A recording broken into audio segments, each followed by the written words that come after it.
visto que fomos aprovados por Deus, a ponto de nos confiar Ele o Evangelho. Assim falamos, não para que agrademos a homens, e sim a Deus, que prova o nosso coração. Fomos aprovados. Essa palavra no grego é dokimazo. O que significa? Significa ser testado, ser examinado. Naquele tempo eles faziam testes, exames, eles provavam os metais, que eram dinheiro, né? O dinheiro não era cédulas, não era dinheiro corrente como hoje nós usamos, não era dinheiro papel, eram metais. Então eles provavam para ver se é genuíno, se não havia adulteração, mistura de outros metais. Hoje Deus nos testa. Deus está testando o nosso coração. Por que vocês acham, por que eu acho que hoje estamos passando por essa pandemia, passando por isolamento social? Queridos irmãos, vamos acordar, Deus está nos testando. O tempo do fim está chegando, Deus quer estar com carimbo, aprovado, reprovado. Ó Senhor Jesus. Ele está nos testando para ver quem vai ser aprovado, quem vai ser reprovado. Ele está nos testando, examinando, como se examina os metais, para ver se tem algo adulterado em nós. Eu preciso ser purificado, Senhor Jesus, purifica o meu coração.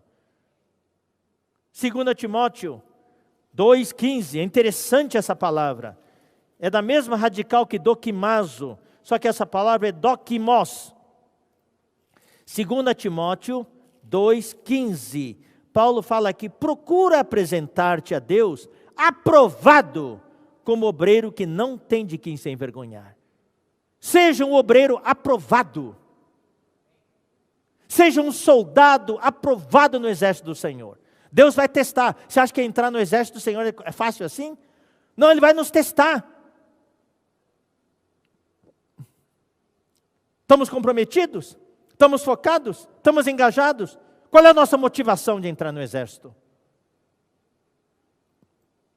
Dokimos. O que é dokimos? Naquele tempo, eu vou explicar para vocês, as moedas eram de metal, ouro, prata. Então havia aquelas formas, então eles derramavam o metal derretido naquelas formas, e era para ter um peso específico, peso certo. Então cada moeda tinha o seu peso definido. E geralmente eram metais, né, como o ouro, por exemplo, um metal mais mole, maleável. Daí as moedas saíam, daí eles tinham que polir em volta para deixar os cantos bem lisinhos. E então essas moedas eram usadas para comprar coisas assim por diante. Mas tinha aquelas pessoas que queriam falsificar o dinheiro. Só que falsificar dinheiro não é imprimir cédulas falsas. É que como o metal era meio mole, daí eles pegavam algo e raspavam fatias daquele metal. Por fora olhando parecia que tá certinho, mas já perdia um pouco do peso. Então ele raspava um pouquinho, ele raspava um pouco lá, daí no final daí tinha um monte de metal todo raspado, eles podiam fazer novas moedas. Então, por causa disso, você sabia que lá em Atenas, naquela época, tiveram que baixar 80 vezes a lei que proibia raspar fatias das moedas? Então o que é o dokimos? O que é o aprovado? Havia certos negociantes, homens, com coração limpo, eles se recusavam a negociar esse tipo de moeda. Eles não aceitavam esse tipo de moeda. Eles só trabalhavam com moedas genuínas. Sem nenhuma lasca foi tirada daquelas moedas. Moedas genuínas com peso certo. Essas pessoas eram conhecidas entre a população como os dokimos, ou seja, os aprovados. Os aprovados. Como é que Deus nos vê? Somos aprovados hoje? Queridos irmãos, olha só como que Paulo falou. Eu vou ler de novo aqui. Pelo contrário, visto que fomos aprovados por Deus, não é só isso. Ao ponto, esse ser aprovado por Deus produz algo. Nós somos aprovados por Deus ao ponto de nos confiar Ele o Evangelho. Queridos irmãos, eu falo isso com muito temor e tremor. Eu pergunto, será que eu fui aprovado por Deus? Eu acho que todos nós devemos perguntar. Como é que você e eu sabemos se fomos aprovados por Deus? É se Ele confiou para você ou não o Evangelho. E como é que você sabe se Deus confiou para você o Evangelho ou não? Eu vou dizer uma coisa, irmãos, quando Deus entrega algo para você, você sabe. Você sabe. Quando Deus entrega algo para você, essa coisa arde, queima em você, você não consegue nem dormir mais.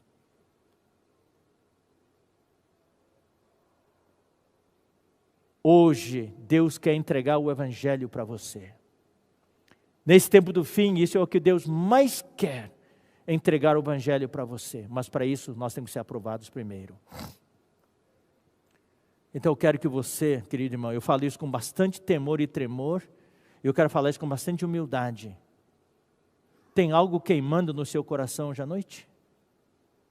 Ou você vive despreocupadamente? Só preocupado com as suas coisas? Por favor, irmãos, entendam, não estou condenando ninguém.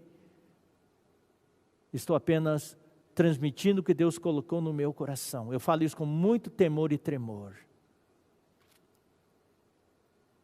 Você pode dizer, Deus me confiou o Evangelho. Tem alguma coisa incomodando você no seu coração? Queimando em você dia e noite? Como Paulo, quando ele viajava, ele era preso, ele era fustigado com varas, ele era açoitado, e quando ele pegava o navio afundava. Mesmo com o navio afundado, ele agarrado aos destroços do navio, ele não se preocupava com os tubarões, não se preocupava com os perigos lá das criaturas que havia no mar que podiam devorá-lo. Ele ficava pensando nas igrejas, aquele fogo queimava nele. Quando ele foi preso e foi entrevistado pelo rei Agripa, ele falou para o rei Agripa, rei Agripa, ele falou, daí eles falaram para o Paulo, por pouco que você não me converte para ser um cristão. Paulo falou, não é só eu, mas eu gostaria que você realmente se tornasse cristão, exceto essas cadeias, essas correntes. E Paulo falou, pelo que, rei Agripa, eu não fui desobediente à visão celestial. Tem um fogo que arde em você? Eu quero pedir para o Senhor, e eu quero que você peça para o Senhor também. Senhor, me aprova, Senhor. Me aprova e me confia o Evangelho. Me aprova e me confia o Evangelho. Eu vou ler para vocês alguns versículos. 1 Timóteo, capítulo 1, versículo 11. Paulo dá esse testemunho em vários lugares, mostra que realmente ele tinha certeza que Deus lhe confiou o Evangelho, segundo o Evangelho da glória do Deus bendito, do qual eu fui encarregado. Tito 1:3. Tito 1:3. Em tempos devidos, manifestou a sua palavra mediante a pregação que me foi confiada por mandato de Deus nosso Salvador. 1 Coríntios 9, 16 e 17. Se anuncio o Evangelho, não tenho de que me gloriar, pois sobre mim pesa essa obrigação, porque ai de mim se não pregar o Evangelho. Eu preciso pregar o Evangelho, porque senão o fogo arde, eu não aguento mais. Eu tenho essa necessidade. Se o faço de livre vontade, tenho galardão, mas se constrangido, é então a responsabilidade de despenseiro que me está confiada. Deus confiou a Paulo o Evangelho. Então a pergunta que eu faço para mim e para você hoje à noite é, o Senhor pode confiar a você o Evangelho esta noite? Então ele fala, assim falamos, terminando o versículo, não para que agrademos a homens, e sim a Deus, que prova o nosso coração. Nós estamos aqui para agradar a homens, nosso trabalho, nosso serviço não é para homens,